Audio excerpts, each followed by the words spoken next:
Masalah keuangan sering jadi momok untuk dibicarakan saat couple sedang berpacaran atau sesaat sebelum menikah. Alih-alih bersikap terbuka, mungkin masih ada di antara couple semua yang takut dibilang matre saat akan membahas hal ini.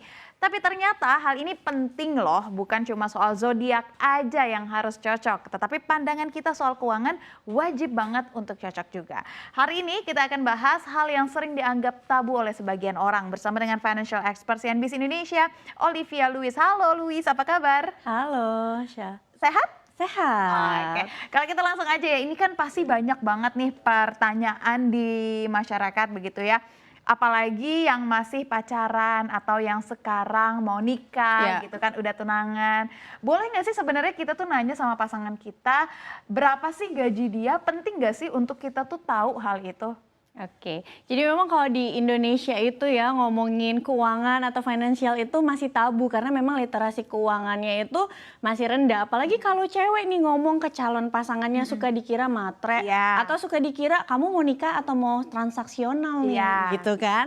Padahal kan nggak seperti itu. Kita tuh harus tahu sebelum menikah kira-kira kita itu satu visi dan misi nggak Iya. sih melihat keuangan. Nah, boleh nggak sih kita tanya pendapatan dari calon pasangan kita, tentu aja boleh, tapi kitanya juga harus terbuka nih. Oke. Kalau kita juga punya penghasilan, Ah. oke. Kenapa kita perlu tahu calon pasangan kita memiliki pendapatan berapa dan kita juga harus terbuka pendapatan kita berapa supaya kita bisa lihat gambaran gaya hidup nanti Oke. ketika menikah itu seperti apa. Ah. Lalu juga bisa kalkulasi ini, kira-kira nanti kalau menikah pengeluarannya itu per bulan untuk biaya pokoknya berapa. Berapa? Karena kan tentunya ketika masih sendiri sama ketika sudah menikah berbeda kan. Dan punya anak lagi nanti beda lagi. Betul, kalau sudah ketahuan nih berdua kira-kira income-nya berapa bisa diomongin berapa persen alokasinya untuk kebutuhan pokok. Kalau udah ketemu angkanya berapa persen untuk kebutuhan pokok, maka nanti sisanya kita bisa tentuin bersama-sama tujuan keuangan yaitu financial goals. Oh gitu. Nah selain bentuk mengatur keuangan kita yang harus cocok, selain juga zodiak kita juga harus cocok, apalagi sih yang harus kita temukan berkaitan dengan keuangan dengan pasangan? Oke, kita next ya di sini. Mm-mm. Selain tadi kita udah ngomongin pendapatannya berapa, terbuka bukan hanya pendapatan yang harus kita kasih tahu ke pasangan kita, tapi juga tapi juga kepribadian dalam pengelolaan keuangan. Biasanya kalau kepribadian dalam pengelolaan keuangan tuh udah muncul sih ketika kita masih pacaran. Kita udah bisa ngeliat nih kira-kira pasangan kita itu tipikalnya spender atau dia hoarder yang lebih suka nyimpen duit. Nah kita harus tahu kira-kira kita cocok nggak. Kalau kita tipenya spender, tukang belanja yang kalau belanja seneng gitu ya. Bisa mendapatkan kesenangan, kebahagiaan jangka pendek. Pasangan kita spender juga, calon-calon nanti rumah tangganya jadi susah nih Iya, iya. buat nyimpen duit. Atau misalnya dua-duanya sama-sama rajin nabung. Kalau hoarder itu lebih dari amazer ya. Jadi hoarder itu cuma taunya nabung aja. Dia kalau ngeluarin uang yang kira-kira bukan untuk kebutuhan pokok terlalu sayang gitu. Jadi uangnya di-keep aja. Nah kayak gini kan juga nggak bagus. Iya. Harusnya balance. Kira-kira nih kalau yang spender pasti ketemunya boleh deh sama yang ini. Oh iya, jadi ada yang ngerem ya? Betul, ada yang ngerem tapi ada yang bisa lah kalau kita untung kan kita kalau hidup ya butuh dana juga untuk happy-happy. Ibaratnya untuk appreciate lah Iya. kerja keras kita selama ini, itu juga nggak apa-apa. Nah kalau yang avoider tuh tipikalnya seperti apa sih? Ini adalah orang-orang yang kalau punya uang mereka tuh pusing gitu, nggak bisa ngelolanya. Jadi acuh tak acuh. Jadi lebih cenderung habis aja atau gimana nih kalau yang Iya, avoider itu? habis aja gitu, habis Oke. aja dan nggak peduli uang itu mau jadi apa, pokoknya dapat duit ya udah habisin aja gitu, nggak mau pusing mikirin masa depan lah, tabungan lah dan lain-lain. Nah harusnya ketemunya sama yang obsesif berlebihan atau amazer. Kalau yang tipikal amazer ini biasanya orang-orang yang bisa tuh menentukan mana kebutuhan, mana keinginan, lebih bisa ngatur keuangan, lebih bisa milah-milah mana yang untuk kehidupan saat ini dan mana dana untuk kehidupan di masa yang akan datang. Oke, kayaknya sih kalau gambaran saya pribadi saya amazer ya, karena saya juga amazing ya gitu. Oke, lanjut itu tadi hiburan aja. Iya, Nah kalau intermezzo. misalkan berbicara tentang keuangan, ini juga ada masalah hutang. Ya. Sekarang banyak juga pinjol gitu kan, tapi kan namanya hubungan pasti kan ada naik, ada turun. Iya. Misalkan kita yang pinter nyimpen duit, tahu-tahu pasangan kita lagi dalam keadaan sulit, gak enak minjem duit sama pasangannya hingga akhirnya pinjam ke online atau Iya. gimana. Nah, gimana nih cara kita mengkomunikasikan terkait hutang ini gitu? Ya, karena aku juga pernah nonton ya, ada case di mana mereka tuh masih pacaran. Si pacarnya tiba-tiba kaget ketika main ke tempat tinggal cowoknya menemukan tagihan kartu kredit yang ternyata itu dibayarnya cuma minimum doang setiap bulannya. Tapi isi kartu kreditnya itu sebenarnya untuk bayar kencannya mereka. Dan juga hadiah untuk si ceweknya. Jadi si ceweknya bingung. Bingung mau marah apa enggak? Iya, ya kan? kira-kira saya perlu nggak bantuin bayar? Karena banyak hadiah untuk saya nih. Nah, itu harus diomongin dengan seksama gitu ya. Karena bukan hanya utang, tapi juga piutang. Apa aja sih yang harus dikasih tahu? Misalnya, apakah punya kredit konsumtif atau produktif. Kalau konsumtif udah pasti kreditnya yang kayak kartu kredit untuk misalnya beli barang-barang teknologi atau misalnya membeli mobil. Kalau produktif tentunya untuk KPR. Contoh ya, misalnya ketika pasangan menikah, kalau baru beli rumahnya ketika sudah menikah, itu akan menjadi harta bersama. Kalau tidak ada perjanjian pranikah gitu ya, berarti akan menjadi gonogini. Tapi kalau membeli rumahnya sebelum menikah, maka itu tidak menjadi harta bersama. Nah, itu juga sudah pasti kalau punya cicilan KPR sebelum menikah, maka itu tanggung jawab dari Pribadi. Ya, tanggung jawab pribadi. Seperti itu. Terus kalau misalnya kita tahu pasangan kita punya utang, ya udah tentuin aja strateginya seperti apa. Kita sebagai pasangan mau nggak bantuin ya? Kalau kita ngerasa ya enggak lah itu kan hutang kamu Tanggung sendiri, jawab ya lo udah gitu tanggung kan jawab ya. sendiri gitu. Mungkin aku bisa loh support yang lainnya. Oke, sambil kamu misalnya nyelesain utang-utang kamu, ya udah deh aku bantu misalnya untuk kebutuhan pokok Ya, ketika nyiapin menikah. makan siang. Betul. Ya bisa. Oke, nah selain utang piutang ini, kira-kira apalagi sih pengeluaran yang perlu kita tahu sebagai pasangan? Oke. Ini biasanya sensitif ya. Iya. Ini hal yang sensitif tapi banyak juga konflik terjadi di sini. Sebenarnya bukan maksud memang sengaja membuat konflik gitu, tapi biasanya karena miskomunikasi. Itu kenapa sebelum ke jenjang yang lebih serius atau menikah sebaiknya bicarakan apa saja sih tanggungan kita. Kalau misalnya pemirsa di rumah memang generasi yang masih menanggung orang tua atau membantu adiknya sekolah, Generasi nggak apa-apa sandwich loh. ya? Ya, nggak apa-apa loh untuk ngomong sama pasangannya, nanti ngobrol, cari nih jalan keluarnya apa, mau nggak pasangannya bantuin. Oke, kalau misalnya pasangannya nggak mau bantuin, bisa nggak saya masih mampu nggak untuk membagi mana uang yang untuk keluarga inti, mana yang untuk keluarga besar. Tapi kalau di awal sudah diomongin nggak ketemu juga jalan tengah gitu ya, misalnya si pasangan bilang saya mau tetap nih kasih orang tua. Pasangannya nggak setuju, udah coba diskusi berkali-kali, ya udah berarti nggak sevisi dan semisi tuh. Selesaikan sampai situ. Karena apa? Lebih baik kita minimalisir terjadinya konflik. Karena ketika menikah, itu bukan hanya si suami dan si istri, tapi juga pernikahan keluarga besar, baik keluarga suami dan keluarga istri. Jangan sampai ketika sudah menikah terjadi miskomunikasi yang akhirnya bikin konflik-konflik yang tidak diinginkan. Karena banyak loh case seperti ini ya. Si suaminya kasih uang nih ke orang tua, tapi diem-diem. Sebenarnya nggak maksud loh bohongin istrinya. Istrinya taunya dari orang lain. Akhirnya istrinya ngerasa sakit hati, merasa kayak kok suami saya nggak percaya ya sama saya. Padahal bukan nggak percaya, mungkin takut. Pertama, takut nggak diizinin. Atau yang kedua, kayaknya nominalnya kecil aja gitu kan. Tapi ya karena dengernya dari orang lain akhirnya bisa memicu konflik, ada rasa sakit hati di situ. Jadi lebih baik dihindari di awal. Ya, memang dari awal adalah inti dari urusan keuangan ini adalah keterbukaan terhadap pasangan ya. Kalau nggak ada keterbukaan, tinggalkan sekarang juga. Nah, ada istilah kayak gini nih, Olive. Kalau misalkan udah menjadi suami istri gitu ya, uang istri ya uang istri, uang suami ya uang istri. Nah, enak banget sih kita sebagai perempuan ya. Tetapi kalau misalkan dari teori keuangan gini, bagaimana Olive melihat ini? Ya, kan memang umumnya seperti itu ya. Kalau uang suami, uang istri. Kalau uang istri, uang istri. Tapi apakah harus selalu seperti itu? Tentunya tidak. Karena semua itu tergantung kesepakatan dari kedua belah pihak ya. Jadi Kalau misalnya dua-duanya bekerja, ya udah diobrolin nih. Kalau memang suaminya dirasa belum punya gaji yang untuk bisa mengcover seluruh pengeluaran keluarga, ya nggak apa-apa dong istrinya ikut bantu. Toh kalau misalnya berdua ya, aku yakin kalau dua-duanya mau sama-sama gitu ya, itu biasanya lebih cepat untuk mencapai tujuan keuangan. Iya dong, harus kompak. Pasangan. Betul. Nah, kalau misalnya keduanya bekerja gimana? Oke, tentuin apakah pendapatan keduanya mau dijadikan satu ke dalam rekening yang sama, baru nanti ya udah pengeluarannya biasa aja dari rekening ini gitu ya. Atau apakah uang dimasukin di satu rekening dan istri yang pegang, jadi suaminya dijatah aja, atau yang kelola suami. Nah, ini balik lagi sebenarnya sama slide kedua tadi. Tipikalnya, kepribadiannya ngatur keuangan yang mana. Kalau memang kan umumnya ya di Indonesia itu istri yang jadi menteri keuangan.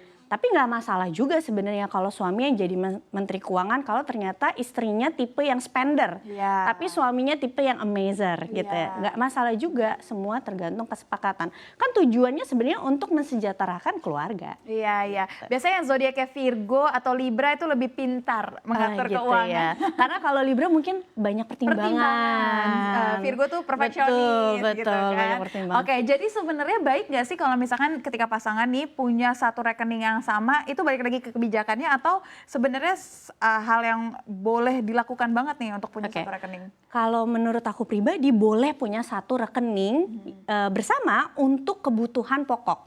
Tapi jangan lupa ya, nih para calon-calon istri dan juga istri-istri di rumah, kalaupun ternyata istri yang mengelola uangnya semua, suaminya yang dikasih jatah, jangan lupa suami juga perlu loh uang untuk main atau uang untuk hobi. Ya. Untuk hobi ya, bukan main yang macam-macam.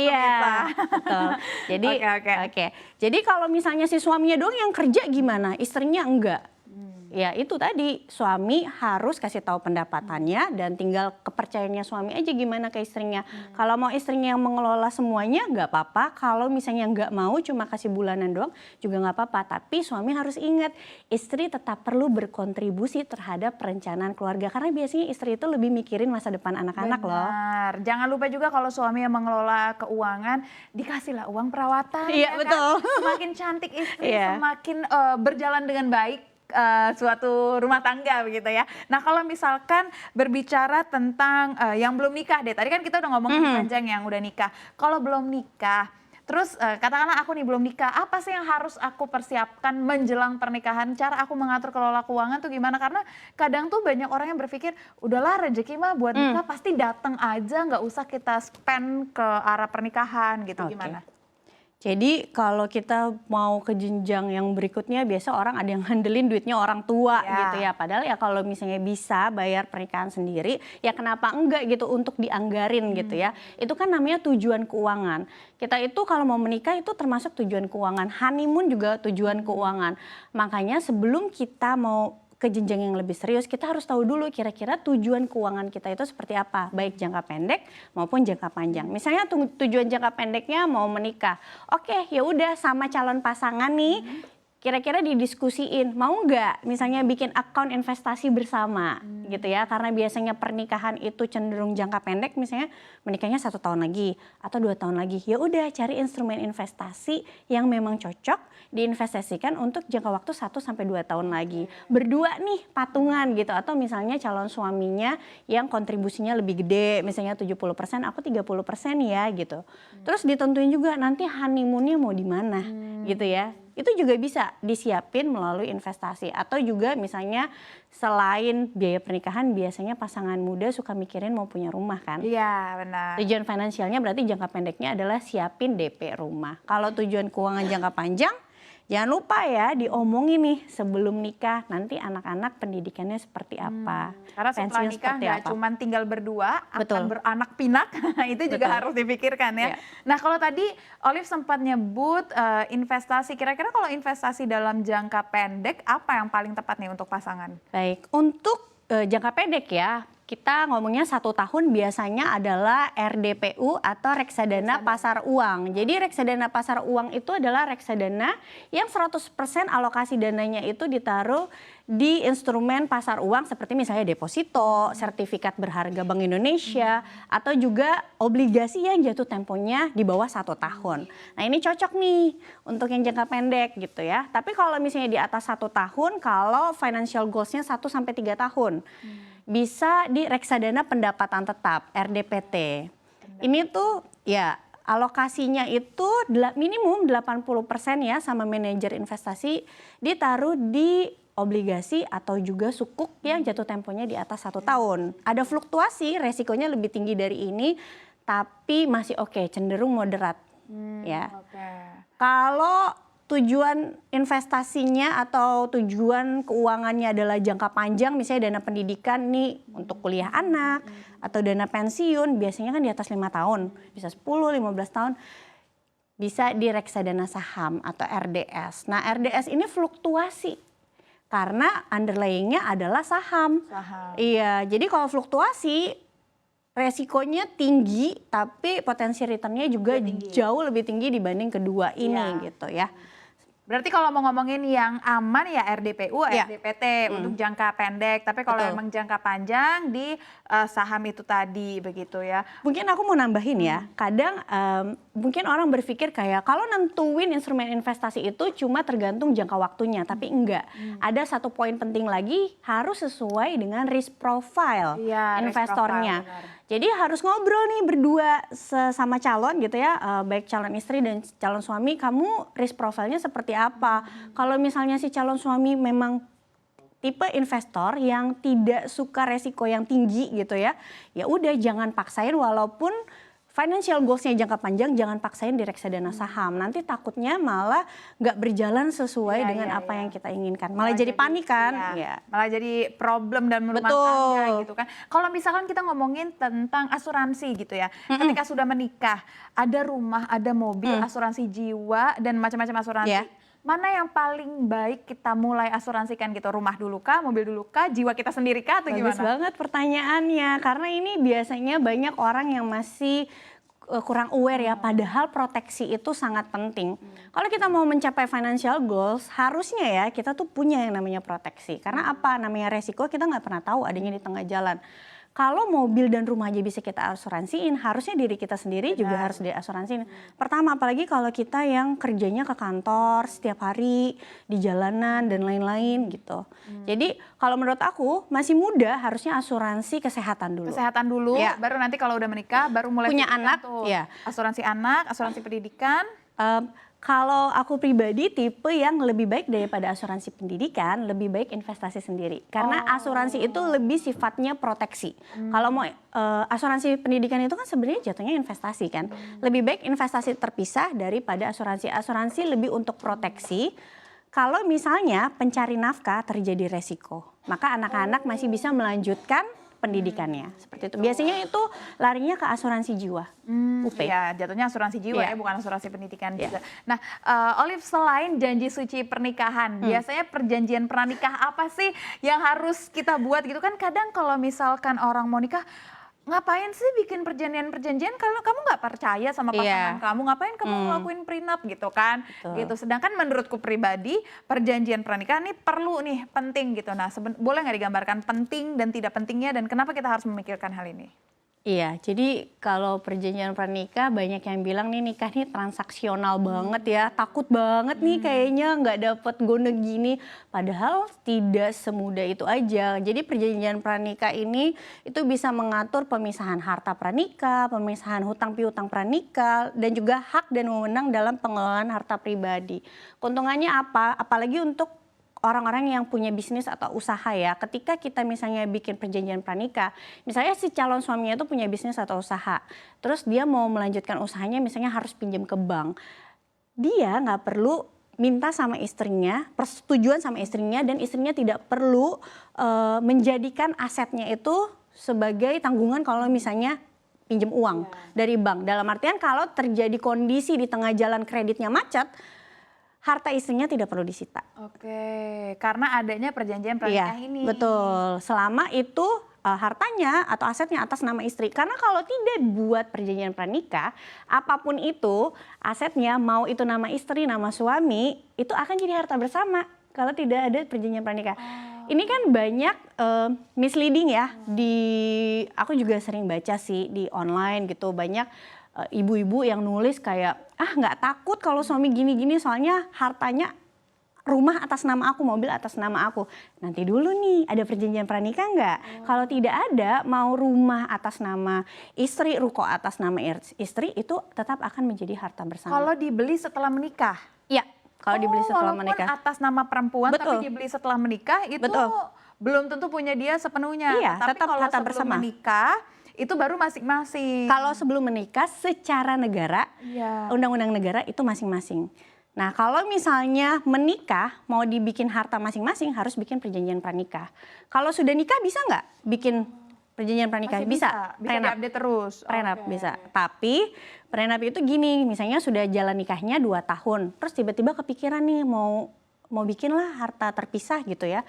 Harta yang 2 tahun didapat itu tetap jadi harta bersama. Oh iya, tapi yang setelah after perjanjian itu baru. betul. Nah kalau misalkan udah nyicil sesuatu sebelum nikah gimana tuh? Kalau udah nyicil sesuatu sebelum nikah harta masing-masing. Tadi kan ada tuh sebelumnya yang kalau kita punya hutang atau misalnya saya punya KPR nih, terus saya mau nikah, ketika nikah ya udah itu tanggung jawab saya sendiri. Oke, katakanlah kita nyicil mobil yang beli atas nama si pria, tapi bayar cicilannya bareng-bareng gimana tuh? Untuk Sebelum atau sesudah nikah? sebelum. Tetap punya suaminya. Oh gitu, berarti kita cuma ikut membantu ya. yang betul. perempuannya. Oke. Itu ikut sumbangan ya. Ikut sumbangan. Berarti ini pentingnya Iya. perjanjian pranikah ini Iya. untuk membicarakan hal ini ya. Betul, Kalau- terutama yang punya bisnis ya. Iya, nah kalau punya bisnis gimana tuh? Ketika dia berpisah, katakanlah punya bisnis sama-sama berpisah di tengah jalan? Masing-masing kan sudah dicatat Ada di awal. perjanjian. Oh oke, wah menarik sekali. Terima kasih banyak loh Sama-sama. Olive atas waktunya. Semoga ini bisa menjadi insight buat teman-teman semua yang masih dalam perjalanan menuju pernikahan. Diperhatikan karena keuangan tuh adalah fundamental ya. Paling penting untuk difikirkan karena kalau misalkan keuangannya tidak teratur bisa dibayangkan rumah tangganya akan seperti apa ya.